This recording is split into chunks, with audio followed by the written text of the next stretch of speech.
"Dad, are we going to have to run someday?" Joel's tiny voice, barely 4 years old, cut through the heavy air of the small room. His eyes, wide and innocent, fixed on Julián, who felt a knot tighten in his throat. He swallowed hard, the taste of fear rising in his mouth. His eyes, searching desperately, met Teresa's, who quickly looked away at her plate of beans and rice, as if the answer lay there, hidden among the grains. The silence, more than any words, carried the brutal truth neither of them could express.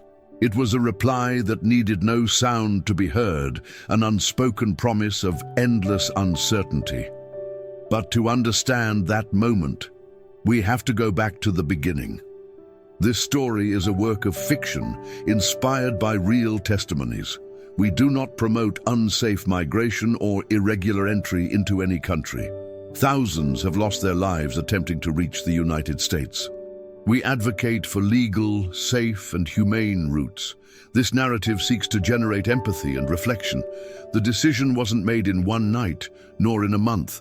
It was a slow, gradual process, almost imperceptible at first, like the incessant dripping that little by little wears down even the hardest rock until it forms a crack. Julián wasn't an impulsive man, nor was he given to flights of fancy or delusions. His entire life had been dedicated, with the methodical patience of an artisan, to his small carpentry shop in San Pedro Sula. Every piece of furniture his calloused hands created was more than just wood and nails.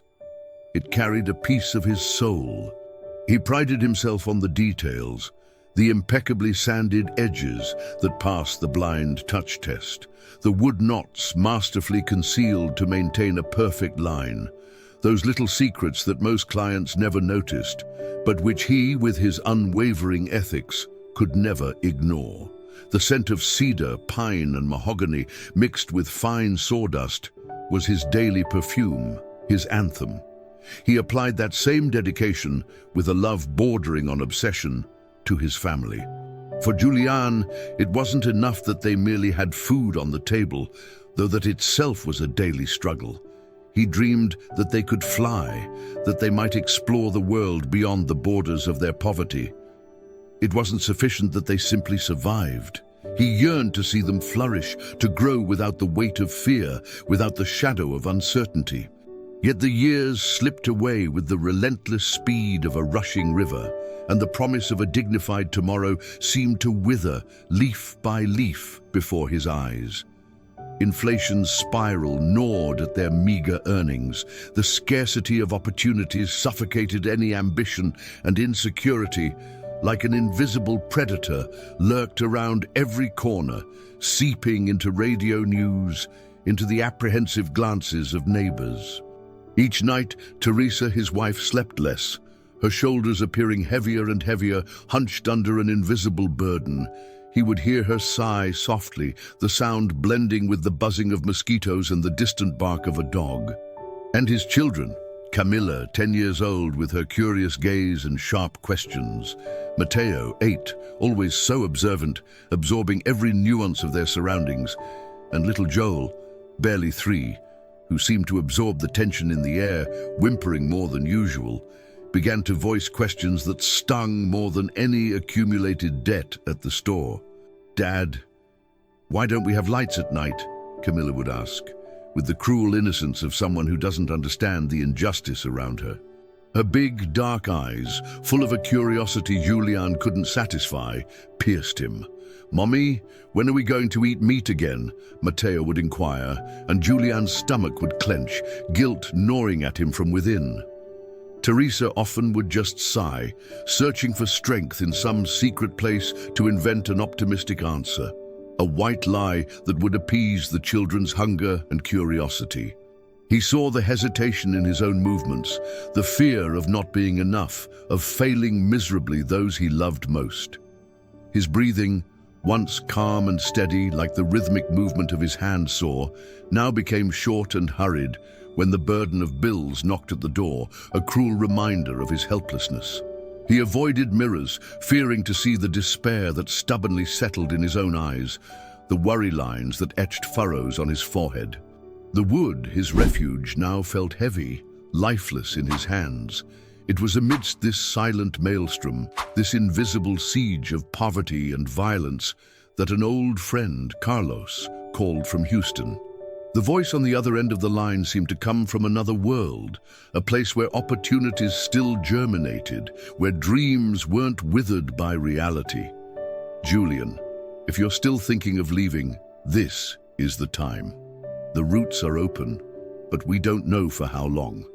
There's work here, friend. A real chance. The phrase echoed in Julián's mind, blending with his children's innocent questions, with Teresa's weary sigh. It was like a flickering beacon in the darkness. That night, sleep was an unattainable luxury. The hammock he slept in swayed gently, but his mind was in a whirlwind. He walked through the dark house, the scent of wood he so loved now seeming like the smell of stagnation, of a past that refused to change. He watched Teresa sleeping, a deep wrinkle of worry etched between her eyebrows, even in repose. He gently touched her, feeling the soft texture of her hair and her heavy breathing. He looked at his children, dreaming in their simple beds, their breaths light. Camila, with her old teddy bear, Mateo hugging a worn book, Joel with his thumb in his mouth. Their future, it seemed, rested in his hands. And at dawn, with the first rays of sun painting the sky a pale orange, the answer emerged with a painful but undeniable clarity. He wasn't running from anything, though the temptation was great. He was, in fact, trying to build something that there, on that land, in that country he loved, was no longer possible. He had to try for them, for a future that, however uncertain and dangerous, seemed more real than any empty promise he'd been given in his homeland. The decision, heavy as a stone, was made. He would tell Teresa. He would pack the bag. They would go. Fear, yes, was there, but hope, for a brief moment, seemed larger. They left with only what was strictly necessary, reducing an entire lifetime to a few worn backpacks, clothes for a week, already wrinkled and smelling faintly of mildew from the humidity that collected in their home. A few meager provisions for the start of the journey, dry biscuits, some fruits that would soon spoil. The family's documents, each person's identity card, the children's birth certificates, meticulously hidden among Joel's diaper packs. The safest spot, Julián thought. And above all, they carried a yearning that seemed heavier than all the rest combined, an almost palpable hope that pulsed with every uncertain step. The journey through Guatemala, though arduous and filled with discomfort, was somewhat predictable, a warm-up for what was to come. The true ordeal began upon crossing the border into Mexico, an invisible wall that separated them from anything familiar. For interminable weeks, Julián and Teresa's routine became a succession of improvised shelters, often just makeshift roofs of tarps where the scent of sweaty bodies and dust permeated the air. They traversed dense jungles where the humidity hung like a wet blanket and the smell of damp earth and decaying vegetation mingled with the sweat of fear. Agonizing waits in dirty, noisy bus terminals where the little sleep they managed was a tangle of exhaustion and dread. Julián took on the role of sentinel, his eyes red from sleeplessness. He'd doze fitfully during the day in irregular naps and tirelessly stand watch through the night, his muscles tense, ready for any movement. His eyes, once focused on the intricacies of wood, now scanned every shadow, every suspicious movement, every unfamiliar face. Teresa, in turn, aged years in mere days, worry lines etched onto her face, her skin chapped from the sun and tension. And the children.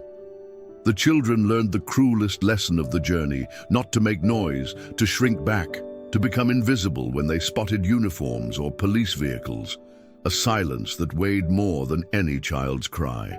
In Tapachula, in southern Mexico, an unexpected relief appeared, like an oasis in the desert. A volunteer, with a tired but warm smile, offered them a word they hadn't heard in days, a word almost forgotten: dignity. She gave them hot food, a simple rice with chicken, but it tasted like a royal feast, the cleanest smelling soap they'd encountered in weeks, and something even more precious, a handful of hope, a thin thread of light in the deepening darkness. Julián felt a lump in his throat, a painful reminder of what they had lost and what they still sought. Little did he know that the road ahead would be merciless, that dignity was an ephemeral luxury. In the middle of the desert, Julián desperately pulls out his cell phone. His hands were clammy with cold sweat, his fingers frantically typing. No signal. The message to Carlos, the promised help, hadn't gone through. Was Carlos still waiting for them? The uncertainty cut like a sharp knife, making his heart pound. The hot air seemed to steal his breath, but the desert offered no quarter. Crossing it was like being swallowed by nothingness itself, a purgatory of fine sand and scorching heat that rose from the ground. The sand infiltrated every crease of their clothes, their hair, their mouths, leaving a bitter, dry taste, scratching their throats. Joel, the youngest, cried softly, an almost inaudible whimper, begging for water that simply didn't exist, his lips cracked and dry. Camila, always so strong and full of life, began to run a fever, her skin hot and her eyes dull, almost opaque. And Mateo, the little warrior, collapsed under the relentless sun. His fragile body succumbed to exhaustion, to dehydration. Julián felt the physical pain of the journey, the burning in his feet, the muscle exhaustion, mingle with the agonizing pain of guilt. He wanted to scream, to kneel, to give up, to abandon everything. On an exhausting stretch of walking, the guide, a man of few words and empty eyes, points forward, tells them to keep going, but he and an accomplice stay behind, sitting in the meager shade of a gnarled bush. "We'll catch up in 5 minutes," they said, with a disinterested tone. Julián looks back with every painful step. The horizon, blurred by the heat, swallows the guides. They were alone again, at the mercy of the vastness.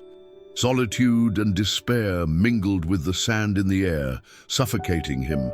He thought of giving up, of crying out for help, even knowing there would be none. What sound would he make in the middle of that immensity? But then his eyes fell upon his wife Teresa's hands, visibly trembling, not just from fatigue, but from tension. With one arm, she held Joel, exhausted and almost weightless, in her lap. With the other, the almost empty canteen, swinging a cruel reminder. He saw the stubborn determination in her eyes, even under the weight of despair, a spark of strength that infected him. And he knew in that instant that he had no right to fail. Not now, not after all they had sacrificed. The smell of sweat, dust and dry earth was constant, permeating their clothes and skin.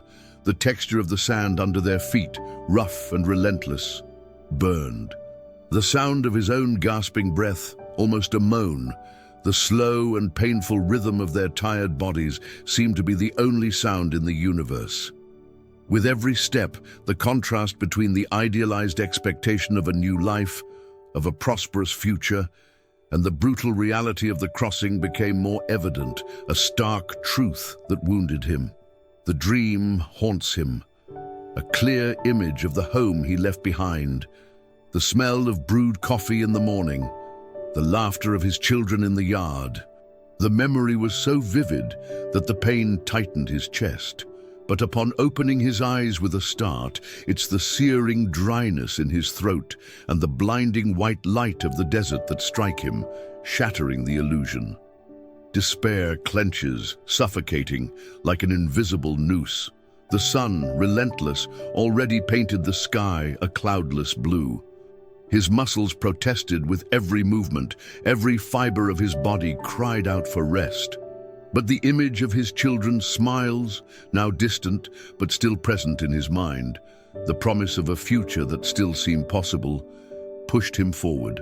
He clung to this hope like a lifeline in a sea of sand, an anchor in the current of despair. He knew their lives depended on it, and with every sunset, as the vibrant colors of twilight painted the sky over the desert, he promised himself he would continue. For the echo of a dream, for a tomorrow that might never come. The border isn't merely a geographical line. It's a broken mirror where each shard reflects a distinct version of oneself. Who you were before leaving, who you pretended to be to endure the journey, who you desperately wished to become, and, most terrifyingly, who you feared transforming into amidst the chaos. For Julián, it wasn't the physical line dividing the map, but the invisible barrier that separated his past, his very identity, from a promise that was slowly beginning to fade. They reached the line unseen in the deafening silence of dawn, cold sweat trickling down their necks, their hearts pounding frantically. A coyote had promised them a clean crossing, a shortcut to freedom.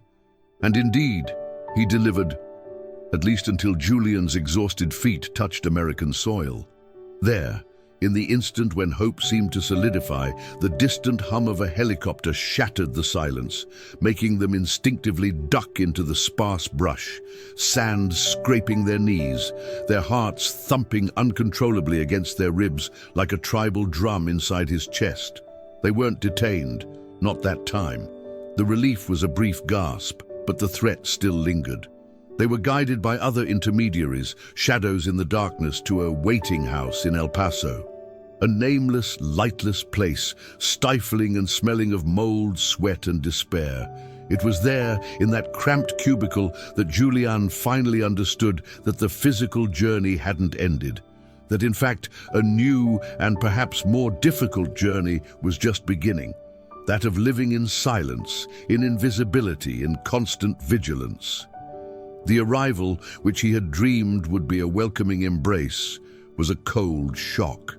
El Paso was immense, noisy, chaotic, and he and his family seemed like mere ghosts amidst the bustle of millions of lives intersecting and ignoring each other. The American dream, which he had envisioned in vibrant colors, was, in reality, gray and indistinct. They managed to rent a room, a tiny, precarious space, sublet by another Honduran who already carried the weight of the same undocumented existence. The mattress was thin and old, the flimsy walls revealing every sound from the neighbors. Teresa, with no time to mourn the loss of any illusion, quickly found work cleaning houses, her fingers, once calloused from kneading tortillas and seasoning beans, now scrubbing floors and polishing strangers' furniture, the smell of disinfectant replacing that of spices. Julián, with his carpenter's hands, did small, unlicensed repairs, his talent hidden under the shadow of fear of denunciation, of deportation. The hammers and saws he loved became illegal, clandestine tools. The children, with the astonishing resilience of childhood, adapted faster than their parents, absorbing English from the streets and television, their voices blending with new accents. But all of them, without exception, learned the new rules, unspoken but etched in iron onto their souls, into every fiber of their being. Don't talk to strangers. Every new face was a potential threat. Don't respond to unknowns on the street. Keep your head down, your eyes on the ground. Don't trust promises of help, however tempting they seemed. Betrayal was a constant shadow. Every siren that wailed past in the street with its piercing cry made them tremble, their bodies reacting before their minds even processed the sound. A conditioned reflex to danger. Every notification on Julián's phone brought the possibility of a police raid, of swift deportation, of an abrupt end to everything they had fought for. News on TV, in broken, hurried Spanish, spoke of mass deportations, of families torn apart, of dreams shattered in the blink of an eye. And Julián began to dream of a past that no longer existed, the sweet smell of sawdust in his workshop, the carefree laughter of his children in Honduras, running in the yard, and a future he could almost touch, feel its outline, but which slipped through his fingers like fine sand, never materializing. Maybe I loved the idea more than the person I would become here, but what if that person I dreamed of being no longer recognizes me? Julián's mind whirled, a vortex of incalculable sacrifices and unfulfilled expectations. He saw himself again in the desert, his children crying for water, his own lips cracked, sweat streaming in salty rivulets down his face. It contrasted violently with the idealized image of a safe home, abundant food, a future without fear, painted in vivid colors in his dreams. The dissonance was overwhelming, a chasm between what he expected and what he found. His thoughts were like splinters, cutting into his soul. He remembered the promises whispered to Teresa on sleepless nights in Honduras, the hopeful eyes of Camilla and Mateo, full of an unwavering faith in their father. What had become of them?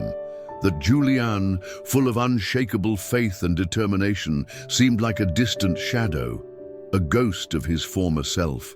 The coldness of reality, the constant sensation of being an intruder, an illegal, corroded his identity, robbing him of dignity with every suspicious glance. That strong man who had crossed an entire continent, facing unspeakable dangers to protect his family, now felt invisible, a phantom in his own life, trapped in a golden cage that didn't shine. Love, the engine of his journey, seemed to have lost its luster, its strength. The price was too high. The emotional turning point came subtly, almost imperceptibly, in the quiet of a sleepless dawn. Julián sat on the edge of the thin mattress, watching Teresa's chest rise and fall in a deep, deserved sleep, a sleep he rarely achieved.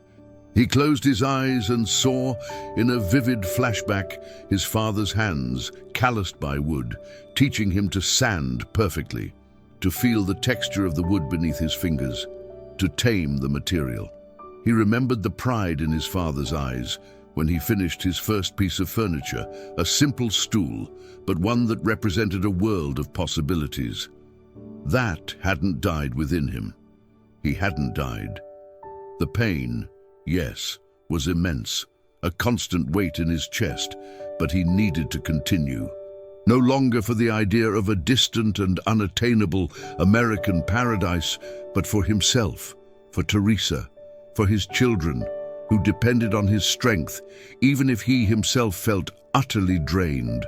To honor himself, the person he was before this entire crossing, he needed to rise again, even if it was on foreign soil. Months dragged on, stretching into years, a tangle of grey days punctuated by brief flashes of light. Adaptation, which seemed impossible at first, came with the silent persistence of those who have no other choice, the innate resilience of those who carry a heavy burden. Julián, with his natural skill and hands that spoke to wood, found work in a small carpentry shop on the outskirts of the city, a precarious job, it's true, with irregular payments and no guarantees. But it allowed him, occasionally, to smell the familiar scent of cut wood and the comforting rhythm of working with his hands, a sense of purpose that clandestinity tried to steal. Teresa, tireless, continued cleaning houses. Her fingers that once kneaded tortillas and seasoned beans, now scrubbing floors and polishing strangers' furniture. The smell of disinfectant replacing that of spices. Gradually, she built a more stable clientele who treated her with a minimum of respect. Emotional recovery wasn't a grand event, a sudden epiphany, but a series of small, almost imperceptible daily miracles, like a flower blooming on asphalt. Julián began to cook for himself during rare hours of free time, recreating his mother's simple recipes, the scent of cilantro and sautéed onions mingling with the memory of a distant home, a comfort that food brought. He bought a cheap guitar at a second-hand store, its rusty, out-of-tune strings at first, but under his hesitant fingers, they began to play old melodies, songs of hope and longing that he only played when everyone was asleep, a secret shared only with the night. He felt the vibrations of the wood in his fingers, a link to his old passion. He started writing letters, not to send to anyone but to himself, a secret diary of his new existence, recording his thoughts, his pains, and his small victories, a silent testimony to his journey.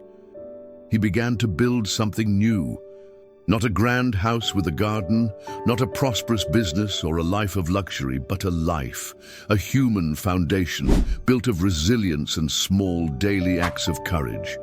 He made friends among other immigrants, sharing stories of their homelands, their challenges, and their small triumphs. He formed a small support network where solidarity was the most valuable currency, a refuge of understanding amidst indifference. Joel, now 6 years old, spoke English fluently, with an almost perfect American accent, and helped his sister Camilla with her lessons, proud of his knowledge. Mateo, at 10, was a little guardian, always watching over his siblings, a protective look in his eyes. They still lived with fear, yes, but it was a fear that didn't paralyze them. It only made them more vigilant, more aware, but it didn't prevent them from living, from dreaming. One morning, an email from Carlos, that friend from Houston, arrived in Julián's inbox. It wasn't an urgent message, just an update. A photo of the old house in San Pedro Sula, the faded red roof, the small garden with its dry mango tree. News about a cousin who had gotten married, a life that continued back there. At the end of the email, a small phrase, almost a whisper in the ether. "I miss you here, friend." Julián looked at the image for a long time, the familiar contours of the house that had been his home, the bittersweet memories. A sad smile formed on his face. He didn't reply. That chapter was closed. That echo of a past still existed, yes, but it no longer defined him. He was no longer that desperate man. He was a survivor. He found a new way to love, not the romantic, idealized love, but the resilient love of someone who decides to move forward, of someone who chooses life. His children ran in the public park, their laughter echoing. They didn't have everything, but they had each other, and they had hope. Hope was the new currency, and as painful as it had been, as uncertain as it still was, Julián knew he wouldn't regret the crossing, because deep down he hadn't just crossed for them, he had crossed for himself, to find himself again, to rebuild himself on the other side of the world. And now he knew he was worth it. What do you think? Is it worth living in fear to offer a better future for your children?